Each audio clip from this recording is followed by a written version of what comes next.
On the evening of May 29, 2019, light rain fell over Budapest as a river tour boat carried 33 tourists on a 1-hour sightseeing trip along the Danube River. What began as a routine cruise to take in the landmarks of the city changed suddenly into a nightmare. Within seconds, the tour boat was struck from behind by a much larger vessel and disappeared beneath the water. This is the story of the Hableány River Cruise Disaster.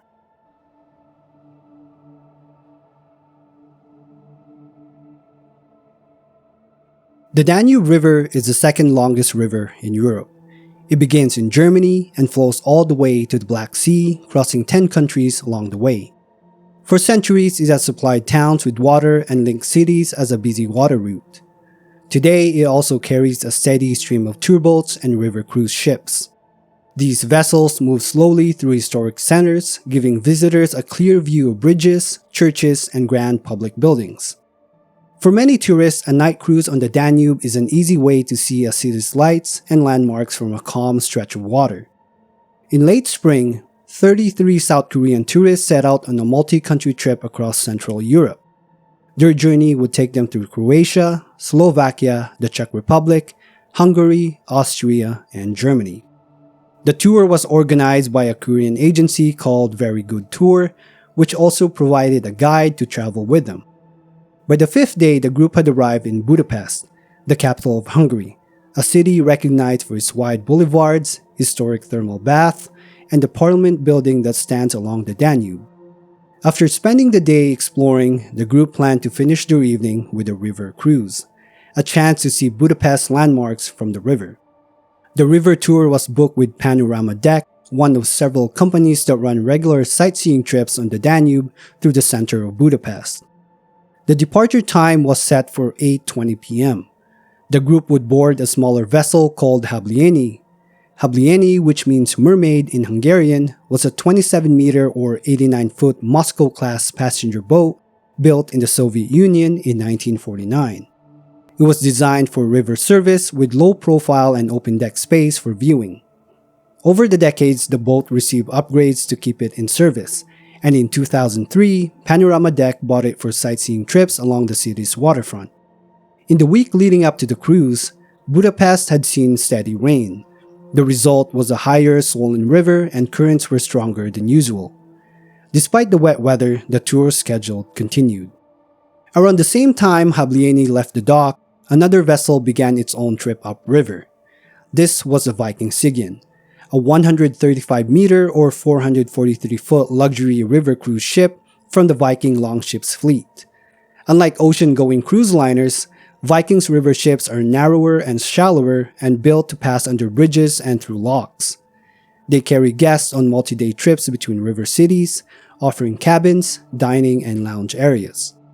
In size and mass, the Sigyn was far larger than Hableány. As the two vessels moved north, they shared the same waterway through the heart of Budapest. At first, the two were spaced apart. The Viking Sigyn moved at about 2 km per hour or 1.3 miles per hour, a gentle pace typical for sightseeing in the city center. Hableány cruised faster around 7 km per hour or about 4 miles per hour. The speed difference meant that the smaller boat gradually closed the gap. It was still raining around 8:56 p.m., but visibility on the river remained fair. The glow of riverside lights and the lit facades of major buildings provided clear reference points, and the channel ahead was easy to follow. As the Hableány drew alongside Viking Sigyn, it began to pass on the larger ship's port side, on Sigyn's left. For the tourists on Hableány, the view of the long, sleek cruise was striking. Many of them were likely taking photos of the bright decks and the rows of windows, sliding by at close distance. Some passengers of Viking Sigyn may have looked back at the smaller tour boat as it went past, noticing its open deck and guests bundled against the light rain. The two vessels continued upriver past the Hungarian Parliament building, one of the most recognizable landmarks on the Danube. Both groups of passengers took in the sight, now framed by the moving water and the evening weather. Within minutes, Hableány finished its pass and sailed ahead of Viking Sigyn. The distance grew to roughly 190 meters. From that position, Hableány was now forward and to the starboard side of Viking Sigyn, that is, ahead and to the right from the Sigyn's point of view. After clearing the Parliament building, the Sigyn began to increase speed to about 12 kilometers per hour, or roughly 7 miles per hour. This was still a moderate river speed for a vessel of its size, but it reduced the spacing between the two boats as they both approached the next major landmark. Ahead lay Margaret Bridge, a key crossing that links the banks of the Danube and the long, narrow Margaret Island. The right side of the bridge has two piers that divide the river into 3 navigable openings. Boats moving north through the center of Budapest choose one of these spans based on the traffic and position. This evening, Hablèany aimed for the middle opening, which normally would have taken the right side closer to land, but since the river was swollen, it took the middle opening instead. Viking Sigyn was also set to pass through the middle opening, continuing on a steady line upriver.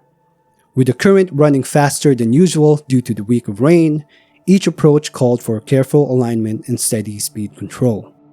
It is important for vessels to track each other's movements and give enough space. As Hablèany and the Sigyn converged toward the same path, their tracks brought them into close proximity again. The smaller tour boat remained forward and to the right, the larger ship closing from behind at the higher speed. In a matter of seconds, the steady evening cruise turned into a close-quarters situation. The choices made at that point, combined with the river's higher current, brought Hablèany and the Sigyn front and back under the bridge approach. From the open deck of Hablèany, a tourist standing with his wife and 2 friends glanced back and saw the Sigyn closing fast. He assumed the larger ship would slip around them. Then someone shouted that a collision was coming. Another passenger looked toward Sigyn's bow, locked eyes with the guests on the bigger ship, just as her brother screamed. There was no horn and no call heard on deck, only the rising shouts of people trying to warn one another. The impact left no time to react. The people shifted from the railings, but space was tight. In about 7 seconds, the small tour boat capsized and went under. The Sigyn, still carrying headway, passed over the Hablèany and then made an emergency stop. Rain fell across the river and the current stayed strong. Cold water and darkness followed. Many of the tourists on Hablèany's lower enclosed deck were trapped as the boat sank. Those in the open deck were thrown into the Danube. It was night and the water was murky and they couldn't find their way out. Several passengers could not swim.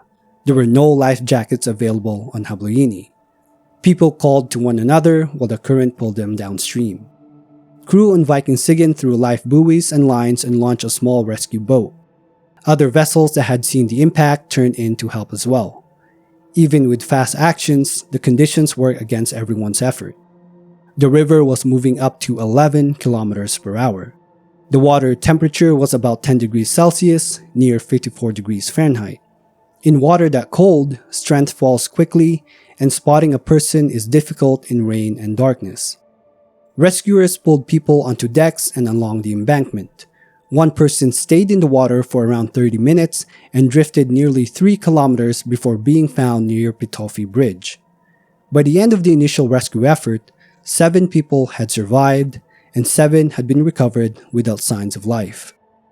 21 remained missing, 19 South Korean tourists and the 2 Hungarian crew members.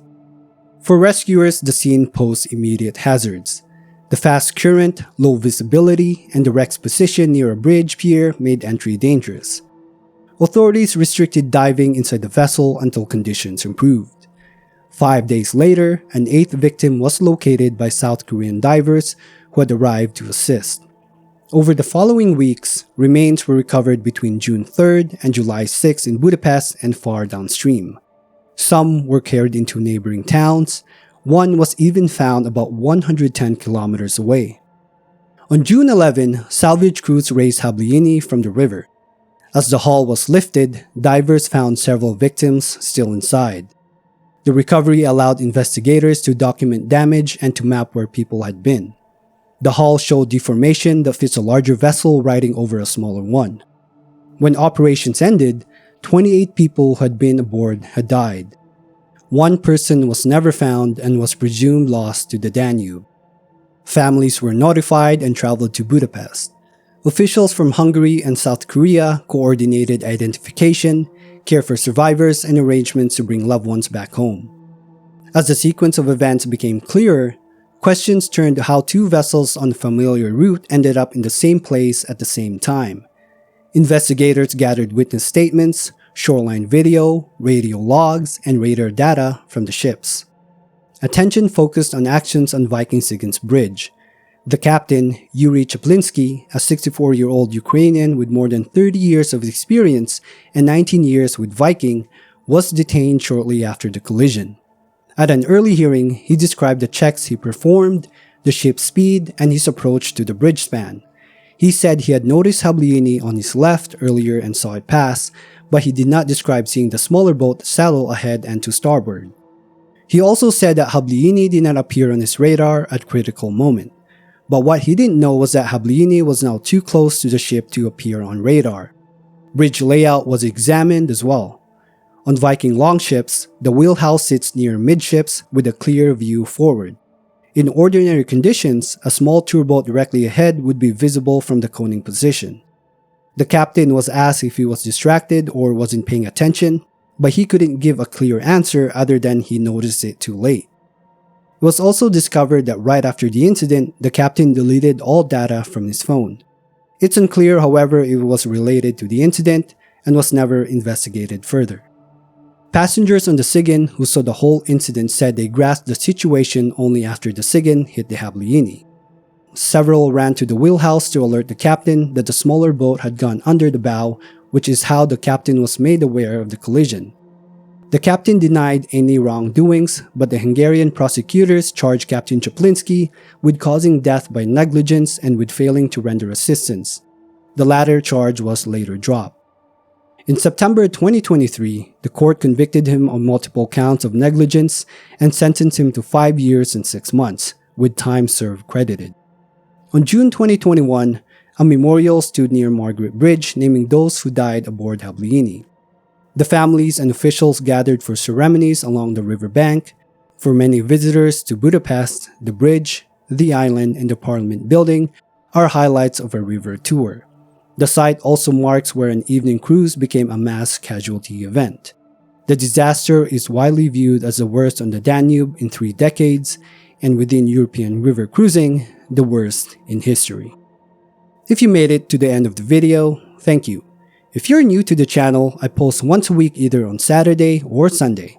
I make short documentaries of incidents involving the outdoors, and recently have also added vacation incidents like this video.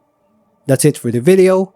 Have a good, wonderful day or night depending on where you are, and I will see you in the next one.